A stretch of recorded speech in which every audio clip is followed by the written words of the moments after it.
Hey everyone, welcome back to another episode of Lacrosse Brevard with Josh Buzzard and Adam Vasquez here with you to talk all things going on in the local Brevard County lacrosse scene. It's been an exciting and busy week. High school season's kicking off. Finished the first week of games. College season hitting full stride. And that's where we're going to start today, recapping some exciting happenings over at Florida Tech. Two humongous wins for both the men's and women's program, both of them in overtime, both of them knocking off top five opponents. So huge shout out to Coach MacArthur and Coach Richardson over there, pulling some big upset wins. The Tech women's team took down number 2 Adelphi on Tuesday night. Abby Cadzillo hit the game-winning goal to give the Panthers the win. Sophie Bender had 4 points, 3 goals and an assist, and goalie Bridget Robinson had 7 saves to go along in the win. So fantastic effort from them in their home opener, getting first win of the season against a defending perennial top 10 team, I should say. Yeah. And then the men's program last Saturday had an overtime win against number 4 Wingate. We had the chance to go to that game. Do you have any thoughts from watching that game, Adam? Well, I think Florida Tech came out swinging. It came out, feel like they controlled the tempo of the game.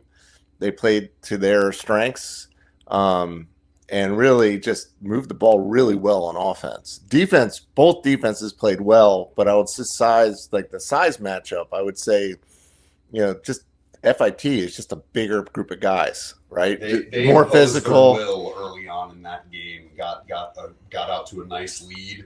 It was like 7-2 or 7-3 lead, and they really dictated the pace of that game. That game was played at the pace that the Panthers wanted it to be played at, and they were able to hang on. Wingate, credit to them, they were very resilient the way they clawed back into the game to push and force it to overtime.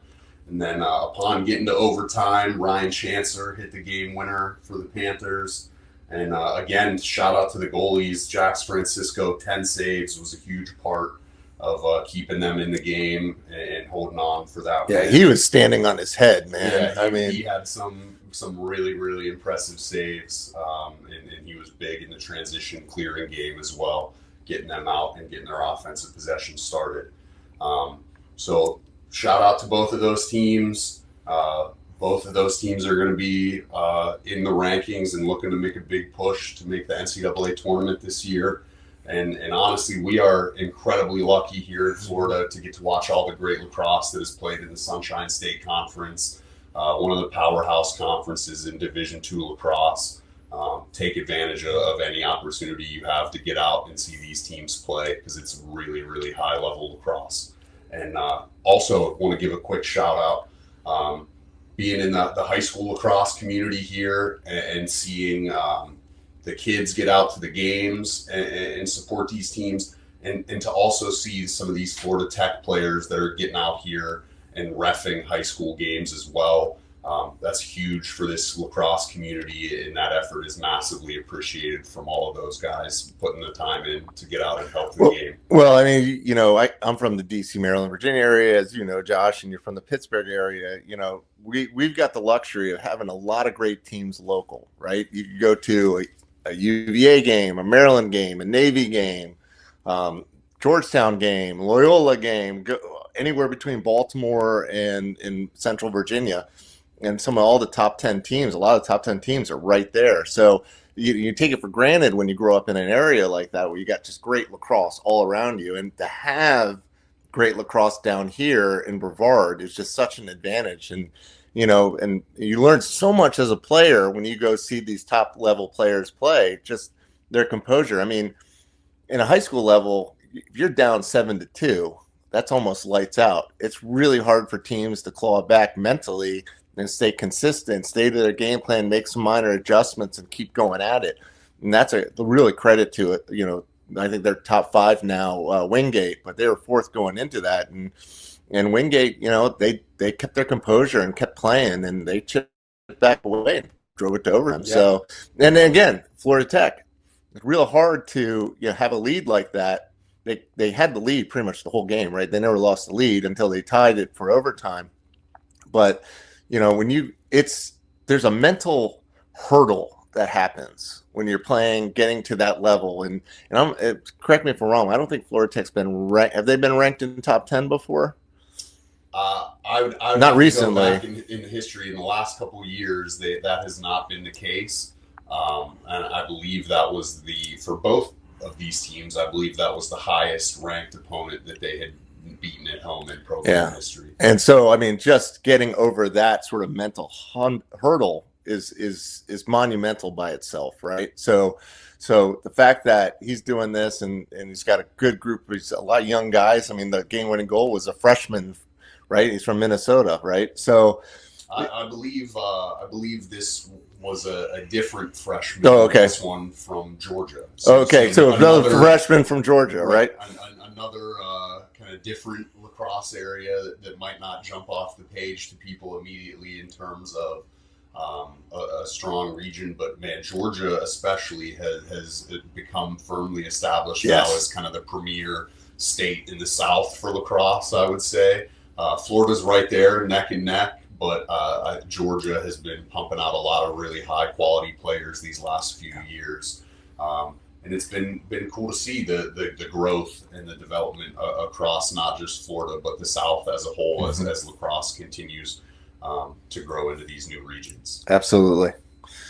So shifting gears, let's talk about girls lacrosse. Yeah, high school seasons have been kicking off for the ladies here as well. A little bit fewer games so far for them than some of the boys' counterparts, but let's go over some of those girls' results from early in the season. Yeah, and what we're going to do is kind of the unofficial rankings. And going into the season, some of the teams we mentioned haven't played a game yet, or just played one, where others have played up to 3 games already. So it's really hard to tell who's going to be in the lead, but we're going off of what scores last year and combining on what we're seeing this year. So top of the list right now, I would argue, is Vieira. Obviously, I coach Vieira, so I'm a little biased, but I'm on the boys' side, and they're 1-1 right now. They lost to West Orange last night, but they were beating them. They were running with them really well, and then they just kind of lost steam in the second half. Second, I would say, is Holy Trinity. They're 1-0 right now. They played Sebastian River, which traditionally isn't the strongest team in the area, but they beat them pretty handily, 21-2. That's a good win. That's a good tone setter to start the season. Definitely. And then 3, I would put Satellite in the 3rd spot right now. They're 2-0, and they beat Melbourne 17-4, I believe. 17-4, I believe. And that was another solid win for the ladies of Satellite. And Coach Mark LaRusso has been here for a while. He helped start the lacrosse program at Vieira on the boys' side, and he's over at Satellite. His daughter plays for Satellite, and he's been doing great things with those ladies. Going to 4th, they put Edgewood. Edgewood has not played yet, so it's really hard to see where they are. But traditionally, Edgewood's a very competitive team. They pull together their girls' team, but seeing how they lost to Vieira last year, and they beat some other teams pretty good. But we're just kind of holding their spot. So, like as an example, they lost to Vieira 16-9 last year, and again, every season's a new season, right? Absolutely. I mean, there's some teams that we just were not very competitive last year, and suddenly they're pushing the regional championships. Just on the boys' side, Lake Brantley, I think Vieira, we beat them 17-6 last year. They came out and they beat us. We were winning. We were tied at 7-7. I believe we were 8-7 into the 3rd quarter, and then the wheels fell off for Vieira, and they really kind of capitalized on that and ended up winning something like 18-13 or something along those lines. And then they played Lake Mary. So in Lake Mary, traditionally always wins the state championships on the 2A level on the boys' side. And we'll switch back to the girls, but just as an example, and they beat Lake Mary in double overtime, I think 8-7. So a couple things with that is, obviously, I think Lake Brantley is a surprise on that side, but you just can never tell, is my point. Yeah, you can never tell. I think I think the larger point there is the high school sports can be very cyclical. And Edgewood traditionally has had a very strong girls program. So, there's a possibility that last year was a building year for them. Yep. Might have a lot of returning players, and they could be ready to make a big jump forward this year. But until they get on the field and we have some results to back things up, this is kind of where they fall in the pecking order. And then going to fifth place, we have Cocoa Beach, who's 0-1. And I believe they lost 13-8 to Sebastian River. I believe that was to Satellite. Oh, to Satellite. I'm sorry, to Satellite. Yeah, Satellite. Yes, Satellite good. Girls. Yeah, good. Satellite. Again, solid win for the Satellite girls, being Cocoa Beach, which is a rival for Satellite High School. So that was a really good win. And then dropping to 6 is Melbourne, and they're 0-2. Go ahead. I believe might have to double consult Max Preps and double check that. I believe they did get a win against John Carroll. Okay. So they should be sitting at 1-2. Okay. Yes, I know that the last 2 games they have, they played St. Ed's, really tough. Yep. Tough team, and then had that tough loss to Satellite last night.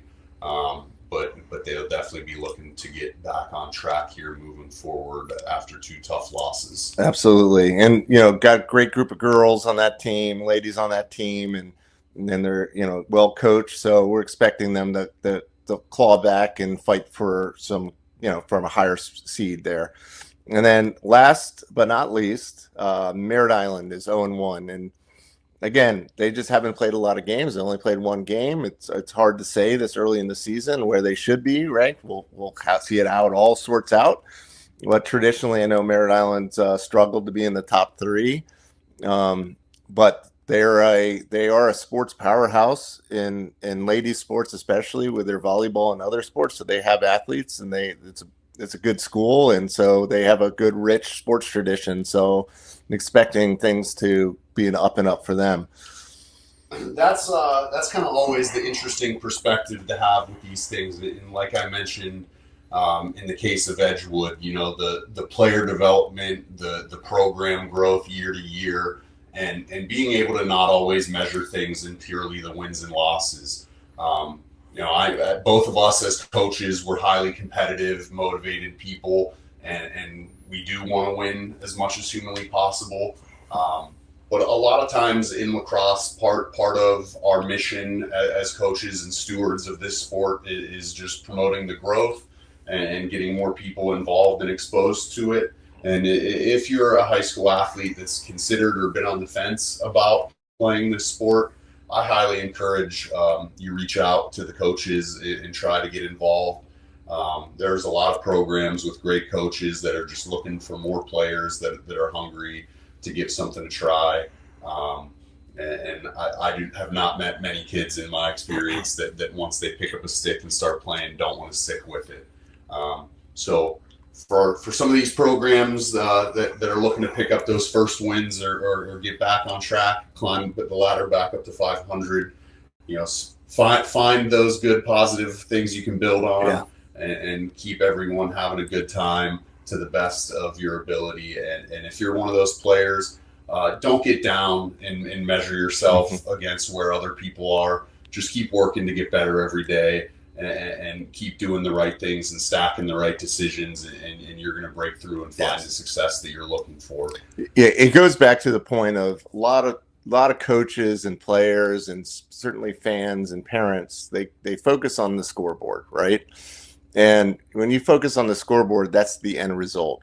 You got to focus on the process, like Absolutely. You're saying. Then, if you focus on the process, the scoreboard will eventually work itself out. And we're expecting that. Next week it will be maybe a very different picture. Absolutely. But this week, that's what the rankings. But let's highlight a couple of the ladies that are really standing out right now. Let's start off with the Vieira. Jordan Buer. She's a beast. She had 7 goals, 1 assist against West Orange. She's a sophomore. And that's incredible. She plays on a lot of all-star teams, travels all over the nation and travel teams, and she really is one of the best ball handlers in the county for sure. Holy Trinity, though, Holy Trinity is very competitive. They always have a very good girls team.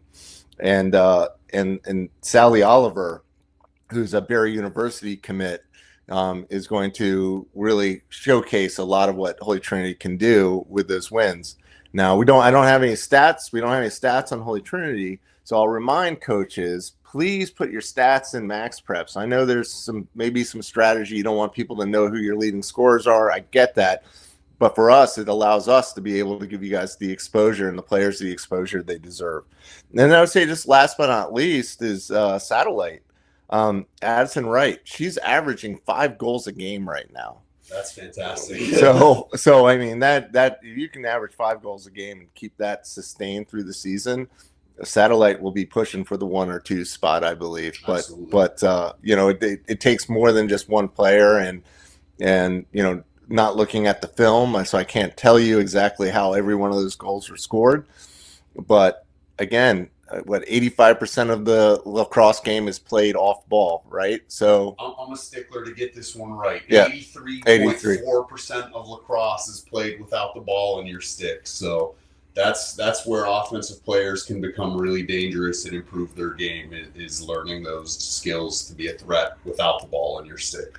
Yeah, so there's a lot of great games. BSN's going to be covering a lot of ladies games this year, so starting next week, I believe. And so watch out for those news feeds or those video feeds on Facebook and YouTube, and make sure you guys tune in to watch them.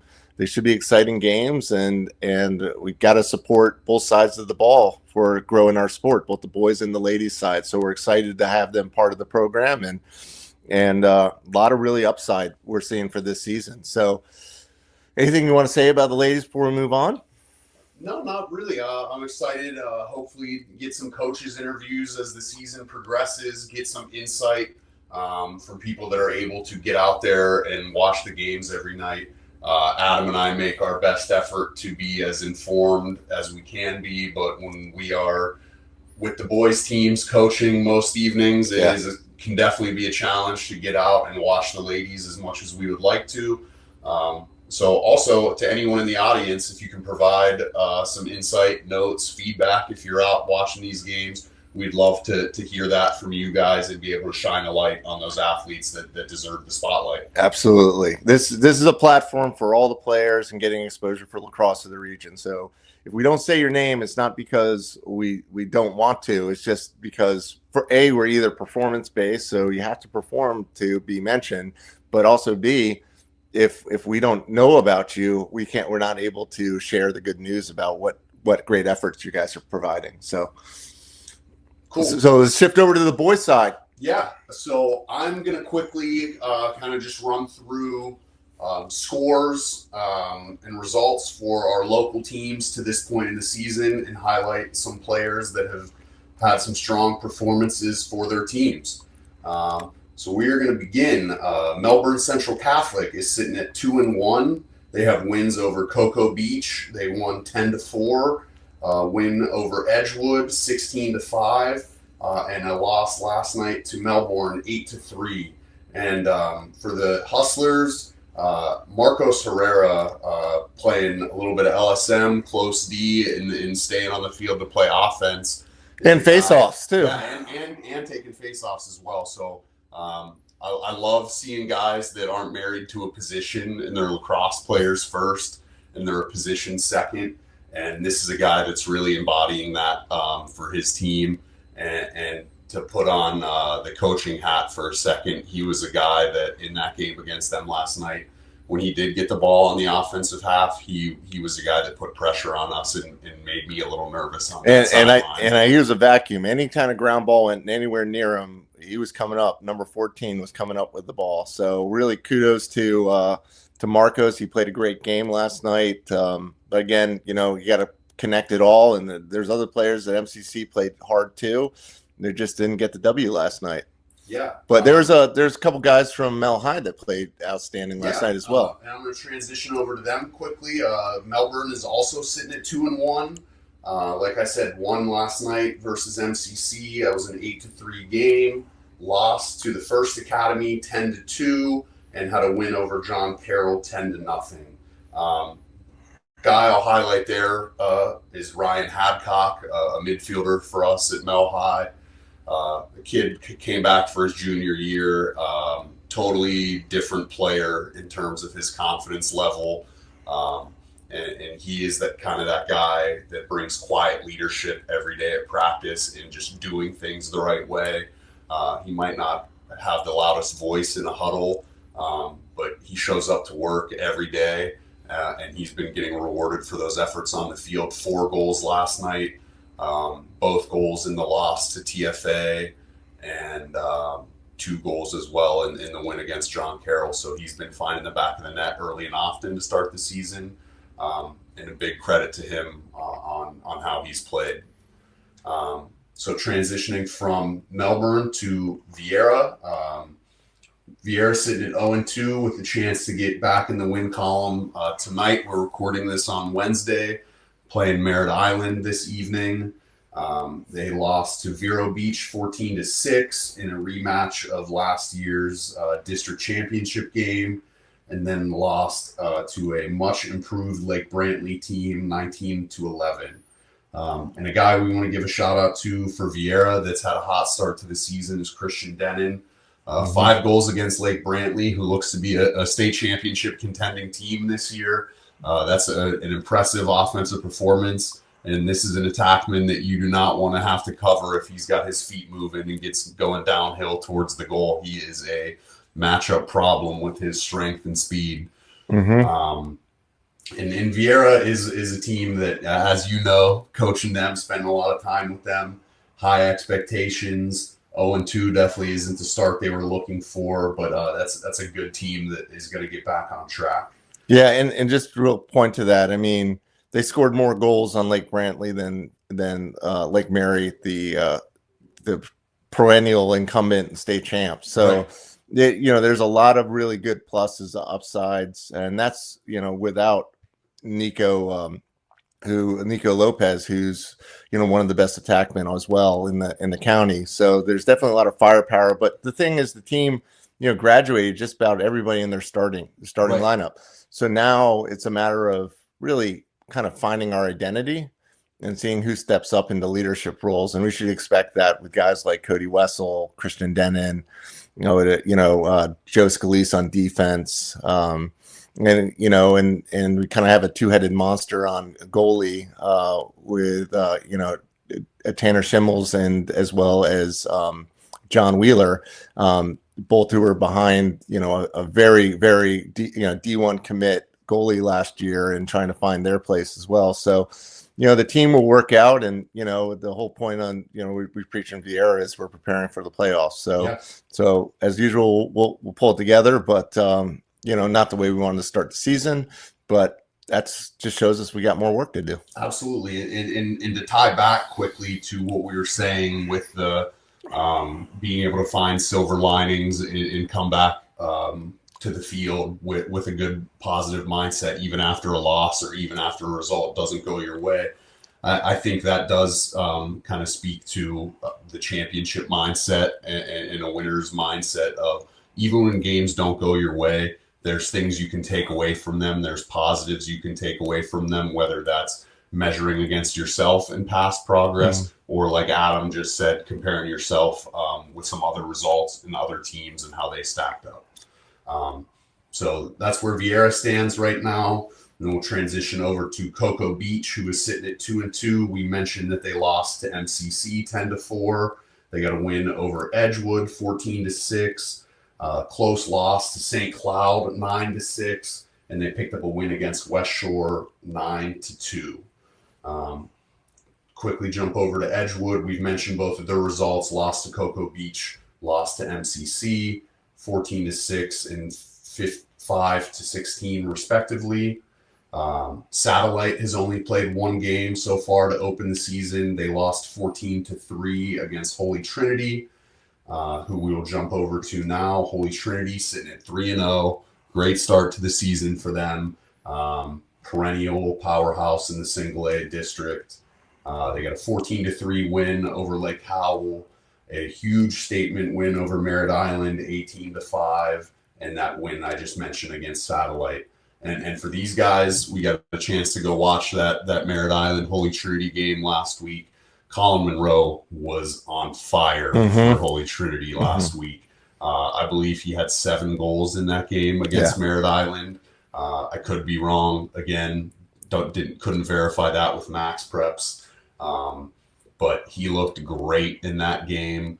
And, that's going to be a guy that is going to score a lot of goals this year between him and Drew Zabinski. Those guys looked like they were putting the team on their back in terms of putting the ball in the back of the net. Well, and they graduated a lot, and we talk about Satellite. Satellite graduated a huge senior class, but they have athletes that are learning the game. So as the season unfolds, as they get more lacrosse under their belt, I think Satellite will keep getting more competitive.